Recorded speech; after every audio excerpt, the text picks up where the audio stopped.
আসসালামু আলাইকুম প্রিয় দর্শক, আজ আমি পুষ্টিগুণে সমৃদ্ধ খুব সহজ একটা রেসিপি শেয়ার করব। তা হলো ঢেঁড়স ভাজি।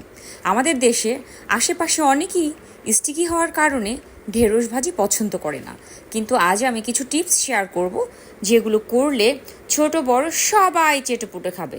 চলুন সবাই জেনে নেই কি আছে আমার সেই রেসিপিতে, যেটা ফলো করলেই সবাই পছন্দ করবে ঢেঁড়স ভাজি। প্রথমেই আমি নিয়ে নিব 250 গ্রামের মতো ঢেঁড়স এবং এগুলো 1 ইঞ্চি পরিমাণে করে কেটে নিয়েছি। মনে রাখতে হবে এখানে ঢেঁড়সগুলো বেশি ছোট ছোট করে কাটা যাবে না, আমি ঠিক যেভাবে দেখিয়েছি ঠিক সেভাবেই কাটতে হবে। এরপরে আমি নিয়েছি কিছু পরিমাণে ছোট ছোট চিংড়ি। চিংড়ির সাথে ঢেঁড়স ভাজির কম্বিনেশনটা অসাধারণ। এরপরে আমি নিয়েছি একটা বড় পেঁয়াজের কুচি, 3টা কাঁচামরিচ কুচি, স্বাদ মতো লবণ এবং অল্প কিছু হলুদের গুঁড়ো।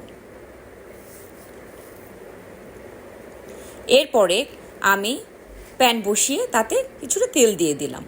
এবার তেলটা গরম হওয়ার জন্য অপেক্ষা করব। প্রথমেই আমি সেই কুচি করে রাখা পেঁয়াজগুলো দিয়ে দিব।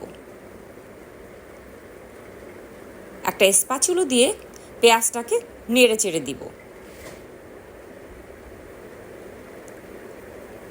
পেঁয়াজটা কিছুটা ভাজা ভাজা হলেই আমি সেই চিংড়িগুলো দিয়ে দিব। এ পর্যায়ে স্প্যাচুলা দিয়ে আমি আবার নেড়ে চেড়ে দিব।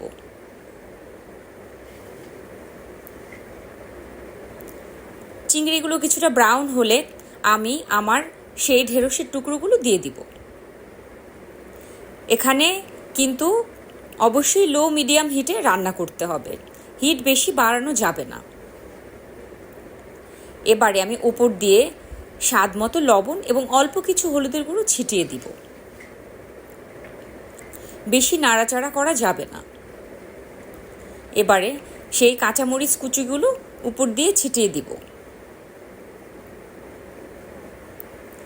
ছিটিয়ে দিয়ে আমি অপেক্ষা করব, কিন্তু এ পর্যায়ে আর কখনই স্প্যাচুলা দিয়ে বেশি নাড়াচাড়া করা যাবে না, তাহলে স্টিকি হয়ে যাবে। এবারে আমি অপেক্ষা করব। মনে রাখতে হবে কোনোভাবেই নাড়াচাড়া করা যাবে না এবং ঢাকনি দেওয়া যাবে না। হয়ে গেল আমার ঢেঁড়স ভাজি।